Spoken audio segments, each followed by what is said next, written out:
제가 살다가 네. 평론 6년 차에 민주당 편을 내 친문을 다 들어보는데 아니 이 말은 분명해야 될 것 같아요. 네. 뭐 저는 임종석 개인적인 뭐 이런 생각도 없고 한데 이게 단순히 임종석 하나만 이렇게 성동을 가서 그럴까? 난 그렇게 안 봐. 전해철, 조종환 계속 이거 나올 거야. 이게 이 문제의 본질은 hegemo니 싸움이에요. 지금 이재명은 확실하게 이재명이 민주당을 만들겠다는 거예요. 여당 이야기만 해서 우리 그동안 너무 야당 얘기 안 들었잖아. 이제 좀 다뤄주려고요.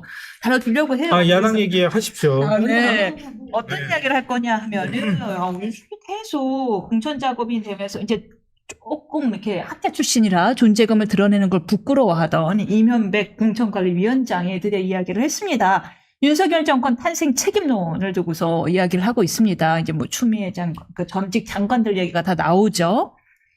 자, 여기에 대해서 윤 정권 탄생 책임론에 대해서 친문들을 반발하는 사람도 있고 어떤 사람들은 마치 유체 이탈해서 맞아 그때 친문들 잘못했어 나는 아무 잘못 없어 하는 추미애 전직 장관님도 계시고 여러 가지 반응들이 나오고 있는데요. 이거 어떻게 신경전이 시작됐다고 봐야겠죠? 아니, 그러니까 최근에 다시 정치 공부를 다시 하기 시작했어요. 그래서 논문도 뒤적거려 보기도 하고 뭐 정치학에서 그 발간한 책들이나 이런 것들 다시 읽기도 하고 그러는데 때마침 딱 맞춰서 이걸 지금 하신 거예요. 문재인 정부가 과연 그러니까 직전 대선 때 문재인 정부의 심판론, 회고적 투표 성향이 나타났느냐 이거에 대한 논쟁이 있는 거잖아요. 그걸 다 분석한 작업을 했는데 문재인 정부를 심판한 게 아니라고 하는 그 참모 출신들은 그렇게 얘기해요. 대통령 지지율이 40% 후반이었어. 어떻게 정권 심판론이 작동할 수 있습니까? 그리고 어느 역대 대통령도 이렇게 높은 지지율로 임기를 마친 사람은 없습니다. 그건 사실이었어요. 그렇죠? 이렇게 얘기하잖아요. 네. 근데 연구한 결과를 보면요. 정권 심판론이 작동을 했어요. 작동을 했고요. 그게 전부의 요인은 아닐 수 있겠지만 투표 성향을 나타내는데 특히 윤석열 대통령을 표를 행사하는 데 있어서는 문재인 정부에 대한 어떤 심판의 표심이라든가 이런 게 있는 사람들과 그렇지 않은 사람들이 확연하게 당시에 윤석열 후보를 찍었던 그 찍은 강도라든가 이런 것에 영향을 미쳤다는 게 연구 결과로도 확인이 돼요. 좋습니다. 그럼 정권 심판에 영향을 끼쳤다라고 하면 정권의 어느 부분에 대한 심판이었어요? 어떤 정책? 근데 그렇게 따지면 뭐 굉장히 많은 부분인데요. 그래서 부동산 문제도 굉장히 영향을 많이 미쳤겠죠. 경제 문제 아까 제가 말씀드렸잖아요. 부동산 경제 문제가 제일 많이 영향을 미친다고. 그러니까 부동산 문제가 제일 큰 영향을 미쳤겠죠. 그리고 당시 검찰총장 한 명을 이기질 못해가지고 지금 그 사단이 벌어져가지고 결국은 외부에 있는 국민의힘이 후보를 어찌 보면 핍박받았다고 주장하는 사람을 후보로 만들어서 그 사람을 대선 후보 내보냈던 측면도 하나의 굉장히 프레임으로 잘 작동한 측면도 있는 것 같고. 근데 그걸 결국은 검찰총장으로 임명한 것도 문재인 대통령한테 책임을 안 물을 수는 없는 상황인 거죠. 비껴가기는 어렵다고 봐요. 그러니까 요는 뭐냐면, 그러니까 이면백 공관위원장은 책임 있는 사람들 한 번쯤 생각해 볼 수 있지 않습니까? 라고 얘기하는 건 전 충분히 꺼낼 만한 얘기다. 근데 저는 여기서 반박은 아니지만 공관위원장이라는 말로 실적으로 지금 가장 객관적이고 균형 잡힌 사람이어야지 심판이잖아요. 심판. 레프리잖아요. 근데 이 사람이 이렇게 불투명하고 불확실한 얘기를 꺼내면 안 돼요. 그러니까 뭐라고 꺼내냐면은 뭐 본인은 아니겠지만 뭐 윤석열 정부 탄생에 책임이 있다고 생각하는 사람들은 나와달라. 그럼 본의로 윤석열 정부 탄생에 기여한 사람도 있나요? 본인은 아니었겠지만이란 말을 그러니까 뭐 예를 들면 윤석열 검찰총장이 그렇게 배신할 거라는 걸 몰랐겠지만이라는 전제가 있는 거지. 내가 보기에는 공관위원장의 말이 저는 지금 뭐 비교는 아니지만 같은 법조인이고 학자 출신인데도 국민의힘 공관위원장이 굉장히 정제된 메시지를 내요. 오케이, 그 얘기는 다시 하고요. 그럼 이렇게 질문드려보겠습니다. 지금 정권 심판론이 분명히 역할을 했다. 따라서 친문들은 어느 정도 책임이 있다라는 게 이제 김평론가님의 어떻게 책임 없다 할 수 있겠어요? 말씀인데 여기에 대해서 친문들은 이렇게 얘기합니다. 그게 우리 탓이야? 그렇죠. 후보 탓이지? 그러니까 제가 바로 그 얘기를 하려다가 지금 이낙연 후보가 소리 이겼어. 이렇게 되는 제가 지금 말씀드린 거는 그런 요인들, 변수들을 다 제거하고 난 다음에 그 다음에 정권 심판론이 과연 어느 정도 작동하긴 했을까 이거를 연구한 논문을 보고 제가 지금 말씀을 드리는 거고요. 그러니까 이재명 대표 책임 왜 없다 할 수 있겠어요. 전 다 책임 있다고 봐요. 책임 있다고 보는데 왜 이명박은 이 타이밍에 이렇게 꺼낼 수밖에 없을까? 그 이면을 우리가 들여다보는 게 그게 전문가로서 중요한 거 아닙니까? 근데 제가 볼 때는 일단 운동권 심판 86세대 첫 결론을 들고 나왔어요. 상대당에서는. 근데 그럼 민주당은 뭘 들고 나갈까? 들고 나갈 게 별로 없어, 사실. 그래서 국민 참여 공천이라고 내세우고 또 여러 가지 기준을 만드는데 공천 기준을 만드는데 그걸 참고하겠습니다. 이렇게 얘기했는데 잘 눈에 안 보이고 복잡하고 어려워. 사람들한테 잘 안 와닿아. 혁신 공천하겠다고 하는데도 잘 좀 뭐가 없어. 그러니까 민주당 입장에서는 뭔가를 바꿔야 한다고 하는 바꾸는 걸 어떤 기치를 들어서 바꿔야 할까에 대한 고민이 전 있을 거라고 봐요. 그러다가 이명박 위원장이 문재인 정부 책임론을 꺼냈는데 그러니까 고육지책으로 꺼냈다고 하면 좋은 수는 아니다. 그건 저 인정해요. 인정하는데 좋은 수는 아니다. 네, 좋은 수는 아니에요. 네. 민주당이 프레임을 국민의힘에 끌려가는 게 아니라 새로운 뭔가의 가치나 새로운 뭔가를 하기 위한 뭔가를 좀 내세워야 되는데 그게 제대로 지금 작동하고 있지 않다. 그건 한번 좀 고민해 볼 필요가 있다고 보는 거고요. 서로 지금 쌍방 책임론을 제기하는 거잖아요. 기껏 다 해놨더니 우리가 뭐 40% 후반까지 해놨더니 후보가 다 말아먹었네? 그랬더니 또 상대편이 뭐가 당신들이 다 말아먹은 거 우리가 차별화도 못하게 했잖아. 이게 책임론을 하는데 진짜 볼썽사납잖아요. 그런 부분에 대해서는 좀 서로 자숙할 필요가 있다. 인정. 근데 이명박 위원장이 이렇게 꺼낸 이유는 뭐냐면 이유는 이게 뭐예요? 디테일한 측면인데요. 예를 들어서 저는 임종석 전 비서실장이 중성동 갑에 공천 신청하면 안 됐다고 봐. 왜요? 너무 좋아요, 지역이. 아. 그러니까 저 정도 무게감을 갖고 있는 정치인이고 국민적 인지도가 저렇게 높고 충분히 정치적으로 능력도 갖고 있는 사람이면 조금 더 경쟁 구도가 가능한 쪽으로 가야지. 그랬더니 나는 못 가! 배째! 이렇게 하는 그 거야. 모습이 참 민주당 입장에서는 곤혹스럽고 국민의힘 입장에서 참 반가울 거예요. 그렇죠. 맞아요. 딱 486 운동권 기득권, 아니 386이 아니고 586이군요. 그래서 기득권의 기득권의 모습을 딱 보여주잖아요. 문의 상징인데. 그러니까 제일 좋은 방법은 제가 볼 땐 임종석 전 실장이 당의 처분에 따르겠습니다. 제가 한번 정치할 기회는 활로를 뚫어주십시오. 제가 가가지고 한번 해보겠습니다. 왜 이 말 못하냐고. 하필이면 자기가 나온 대학을 딱 끼고 있는 지역구에 가다가 나 여기 찜 하고 딱 찍고 홍익도 원내대표가 쏙 빠져가지고 저쪽 서초로 내가 가겠으면 험지로 가겠다고 한 지역에 가가지고 전략공천 지역이라고 하는데 이거 내가 다 가져오려 버릴 거야. 기득권. 제가 살다가 네. 평론 6년 차에 민주당 편을 다 내 친문을 다 들어보는데 아니 이게 이제 이 말은 분명히 해야 될 것 같아요. 그러니까 뭐 저는 임종석 개인적인 뭐 이런 생각도 없고 한데 이게 단순히 임종석 하나만 이렇게 성동을 가서 그럴까? 난 그렇게 안 봐요. 전해철, 도종환 계속 이거 나올 거야. 이게 이 문제의 본질은 헤게모니 싸움이에요. 지금 이재명은 확실하게 이재명이 민주당을 만들겠다는 거예요. 그래서 설령 시민사회연대까지 하는 47석의 비례대표제는 대선을 위해서 남겨두고 대선까지 갈 수 있는 자기의 그 여러 가지 변수 요인들은 다 제거하고 불확실성을 없애고 가겠다는 측면이에요. 그렇다면은 확실하게 친문 쪽에서 목소리를 낼 수 있는 빅마우스들은 다 제거하고 가겠다는 전략 때문에 이렇게 가는 거예요. 대선 때문이다. 그래서 저는 이 문제가 자 볼까요? 그럼 아까 뭐 정권 심판론 기재 얘기했는데 우리가 그 얘기하잖아요. 총선은 회고형 투표고 대선은 미래형 투표라고.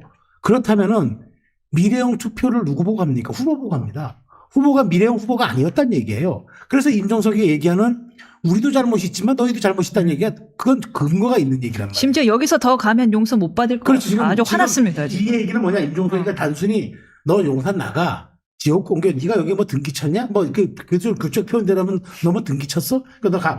이렇게 가라 하는 얘기가 아니라니까요. 그러니까 쉽게 말해서 나중에 불씨가 되거나 혹은 거점이 될 수 있는 사람들은 제거하고 가겠다는 게 이재명의 본심이란 말이에요. 대선도 그런데 또 이런 문제도 있는 것 같아요. 뭐냐 하면은 지금 180석이 너무 많아요. 자기 사람들 끼워 넣을 자리가 너무 없어. 없죠. 그러니까 일단은 수박이라는 이름으로 비명들 다 빼냈어. 그리고 빼내고 났더니 아직도 그래도 내 사람들 심을 자리가 없어. 그럼 이제 빼낼 사람이 누구 있지? 멜론. 멜론. 멜론. 친구. 그러니까. 멜론. 그러니까 조홍천이 그랬잖아. 수박 빠졌으니까 멜론. 과일값이에요. 멜론 얘기예요. 아니, 내가 한 얘기 아니라 조홍천이 얘기했어. 수박 없으니까 멜론 얘기하고. 그러니 과일 가격이 명분이 많고. 정권 탄생 책임론 아닌가 싶은데 사실 제3자가 볼 때는 정권 탄생 책임이 더 큰 거야? 개인의 책임이 더 큰 거야? 조금 계량하기 어려워. 그러니까 네. 이 문제를 해석의 영역이 바로 헤게모니 싸움이라는 거예요. 저는 이걸 가지고 이명백 위원장이 촉대를 맸다고 봐요. 그러니까 뭐 이명백 위원장이 이제 여러 가지 이제 뭐 그 다루는 기술이 아마추어라서 그런 게 아니라 지금 이 당에서 친명 기조로 가겠다라는 그 의도를 드러냈고. 참 민정위원이 곤혹스러울 네. 것 같아. 왜냐하면 이재명 의원 대표 나올 때 그래도 그 새벽에 그렇죠, 그 그렇죠. 병원 앞에 나가서 이랬는데 권민정 의원도 지금 타겟이에요. 그러면? 남한에 그 적절하십니다. 진짜. 뭐가 박자예요? 아니 냉정하게 얘기했잖아요, 내가. 아니 사실 오히려 나는 어쩜 국민의힘을 그렇게 매정하게 아니 얘기하시는 국민의힘을 논평하기는 내가 좀 네? 말하자면 방어도 좀 해줘야 되지만 상대당은 내가 냉정하게 평가할 수 있잖아요.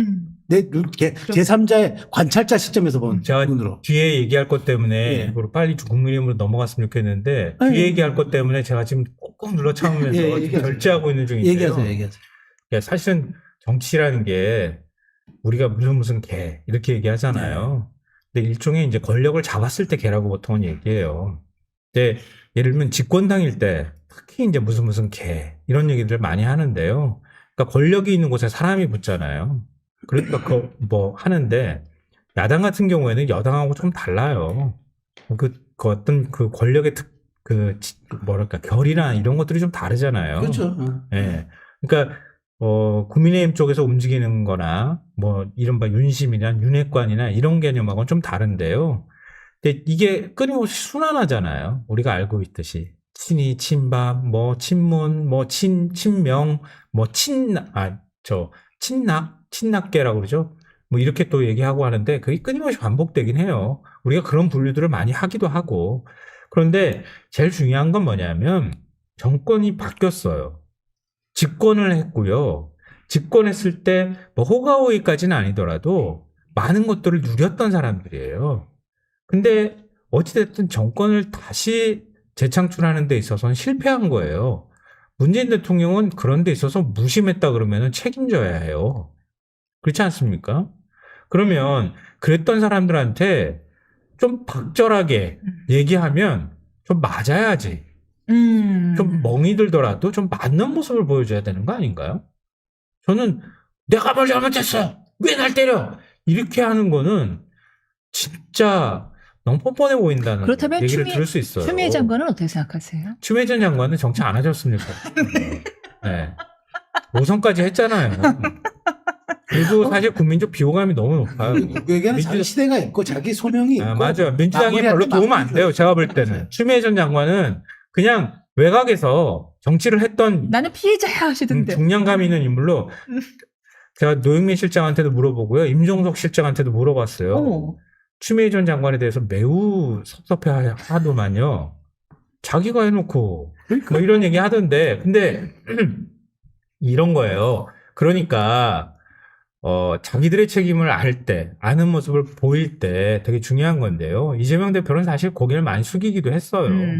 그리고 지금도 사실 사법 리스크에서 그걸 다 이재명이 혐의가 다 갖고 있으니까 좀 범죄자야 이렇게 생각하면 그건 윤석열 대통령이 보는 시각하고 다를 게 없고요.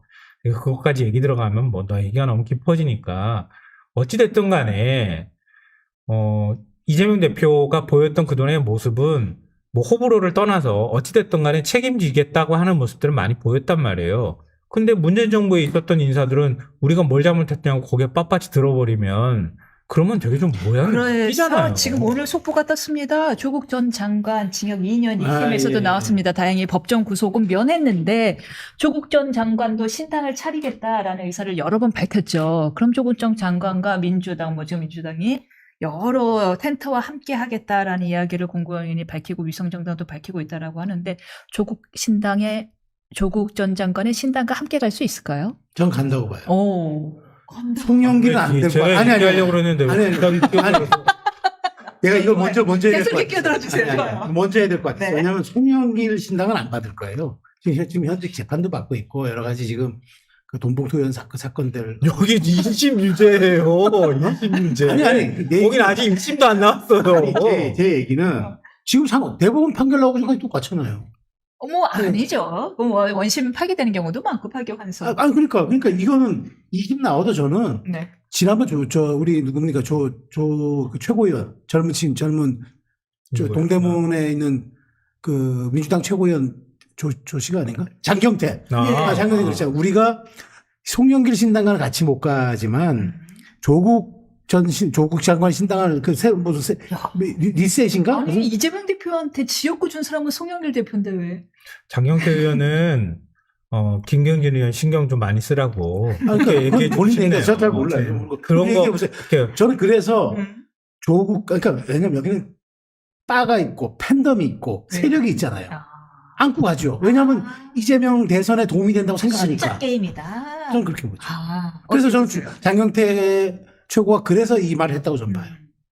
그러면 다시 얘기 드리고 싶지만 장경태 의원은 일단 당선돼서 돌아오시길 바라는 말씀 드리고 싶고요. 저는 관심 없습니다.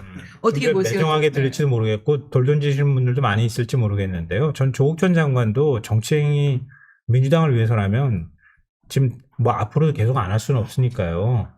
선거 기간 동안에는 좀 조용히 계시라고 말하고 싶어요. 네? 제가 원래 좀 그래요. 제가 좀 그래요.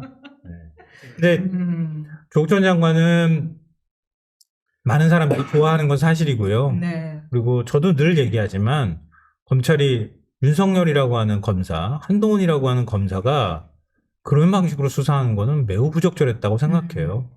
전 그렇게 수사했던 사람들이 지금 집권당 대표하고 대통령 되는 거 전 있을 수 없는 일이라고 지금도 생각하고 있어요. 믿는 사람이에요. 네. 그렇지만 조국에 대해서 왜 이렇게 사람들이 비호감을 갖느냐. 이거는 단순히 조국의 어떤 유무죄 판단에 관한 부분만 있는 건 아니에요. 그동안에 자기가 쏟아냈던 말과 글들이 너무 많아요. 그러니까 조국에 대한 그 위선이 싫어서 그런 사람들이 훨씬 더 저는 많다고 생각해요. 저는 그 위선 싫어요. 그러니까 조국 전 장관이 민주당의 당의 확장성을 위해서라면 자제하라. 뭐 솔직하게 그렇게 좀 말씀드리고 싶고요. 네. 민주당이 비례정당, 연합정당 만든다고 하지만 거기에 조국 신당이니 뭐니 넣지 마라. 그게 민주당이 이번 선거에서 이길 수 있는 길이다. 이렇게 저는 얘기하고 싶습니다.